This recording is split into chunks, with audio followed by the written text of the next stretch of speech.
நாட்டின் தலைசிறந்த கல்வி நிறுவனங்களின் பட்டியலில் ஒட்டுமொத்த பிரிவில் சென்னை ஐஐடி முதலிடம் பிடித்து அசத்தியுள்ளது. இதேபோல் சிறந்த மாநில பல்கலைக்கழகங்களின் வரிசையில் சென்னை அண்ணா பல்கலைக்கழகம் முதலிடத்தை பிடித்து தலைநிமிர்ந்துள்ளது.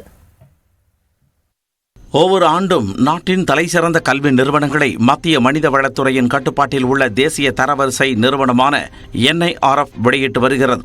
அதன்படி 2024ஆம் ஆண்டிற்கான தேசிய அளவில் சிறந்த கல்வி நிறுவனங்களின் பட்டியல் டெல்லியில் மத்திய கல்வி அமைச்சர் தர்மேந்திர பிரதான் தலைமையிலான விழாவில் வெளியிடப்பட்டது.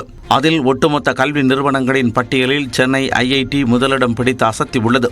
ஒட்டுமொத்த பிரிவில் 6வது ஆண்டாக தொடர்ந்து முதலிடத்தை பிடித்து சென்னை ஐஐடி சாதனை புரிந்துள்ளது. அது மட்டுமன்றி பொறியியல் கல்வி நிறுவனங்களுக்கான பட்டியலிலும் தேசிய அளவில் முதலிடத்தை பிடித்துள்ளது சென்னை ஐஐடி. நாங்கள் ஒரு ஃபோக்கஸ்டா வேலை செஞ்சிருக்கோம் இதுல இருந்து தெரியுது.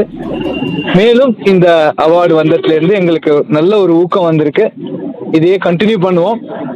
எங்களோட ஆசை என்னன்னா, இந்தியாவில் நம்ம தேசத்துல பிறக்கிற ஒவ்வொரு குழந்தையும் மினிமம் அண்டர் கிராஜுவேட்டாவது ஆகணும் அப்படிங்கறத நம்ம ஆசை.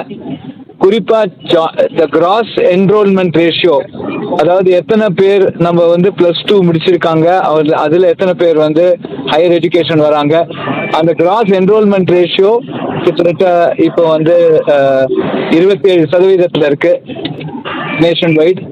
அது 50% ஆகணும். ஒட்டுமொத்த பிரிவில் சென்னை ஐஐடி கல்வி நிறுவனத்திற்கு அடுத்தபடியாக 2ஆம் இடத்தை பெங்களூருவில் உள்ள இந்திய அறிவியல் நிறுவனம் பெற்றுள்ளது.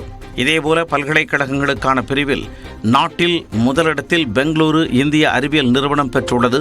டெல்லி JNU 2ஆம் இடத்திலும் 8வது இடத்தில் கோவை அமிர்தா விஸ்வ வித்யாபீடமும் உள்ளது. இதே பிரிவில் 10வது இடத்தில் வேலூரில் உள்ள VIT பல்கலைக்கழகம் உள்ளது. மாநில அரசுகள் நடத்தும் தலைசிறந்த பொது பல்கலைக்கழகங்கள் பிரிவில் சென்னை அண்ணா பல்கலைக்கழகம் முதலிடத்திலும், கோவை பாரதியார் பல்கலைக்கழகம் 8வது இடத்திலும், சென்னை பல்கலைக்கழகம் 12வது இடத்திலும் உள்ளன. கல்லூரிகள் பிரிவில் முதலிடத்தில் உள்ள இந்து கல்லூரி உட்பட டெல்லியைச் சேர்ந்த 6 பல்கலைக்கழகங்கள் முதல் 10 இடங்களை பிடித்துள்ளன.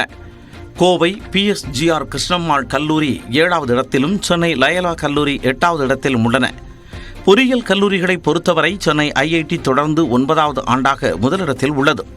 2ஆம் இடத்தில் டெல்லி ஐஐடியும், 8வது இடத்தில் திருச்சி NITயும் உள்ளன. புதுமைகள் புகுத்தும் பல்கலைக்கழகமான பிரிவில் 2ஆம் இடத்தை சென்னை ஐஐடி பிடித்துள்ளது. 10வது இடத்தில் அண்ணா பல்கலைக்கழகம் உள்ளது. மருத்துவக் கல்லூரிகளை பொறுத்தவரை டெல்லி எய்ம்ஸ் முதலிடத்தை பிடித்துள்ளது. வேலூர் CMC கல்லூரி 3ஆம் இடத்திலும், புதுச்சேரி ஜிப்மர் கல்லூரி 5வது இடத்திலும், 8ஆம் இடத்தில் கோவை அமிர்தா விஸ்வ வித்யாபீடமும் உள்ளன. 10வது இடத்தை சென்னை மருத்துவக் கல்லூரி மற்றும் அரசு பொது மருத்துவமனையும் பிடித்து அசத்தியுள்ளன.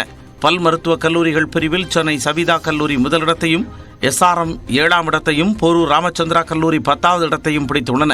சட்ட மற்றும் மேலாண்மை கல்லூரிகளில் முதல் 10 இடங்களில் தமிழ்நாட்டைச் சேர்ந்த ஒரு கல்லூரி கூட இடம்பெறவில்லை. எனினும் இந்த தரவரிசையும் அது மேற்கொள்ளப்பட்ட விதத்தையும் விமர்சிக்கும் கல்வியாளர்களும் உள்ளனர். பிட்ஸ் பிளானி 20 இருக்கு. நீங்க பிட்ஸை விட இந்த நிறுவனங்கள்லாம் பெஸ்ட்னு சொன்னீங்கன்னா, வெளிநாட்டில் இருக்க ப்ரொஃபஸர்ஸ்லாம் இதை அக்செப்ட் பண்றதில்லை, இதை ரேங்கிங்காகவே கன்சிடர் பண்றதில்லை. இதில் குறிப்பாக இந்த ரேங்கிங்கில் பார்த்தோம் அப்படின்னா நிறைய டீட்டெயில்ஸ் மிஸ் ஆகுது.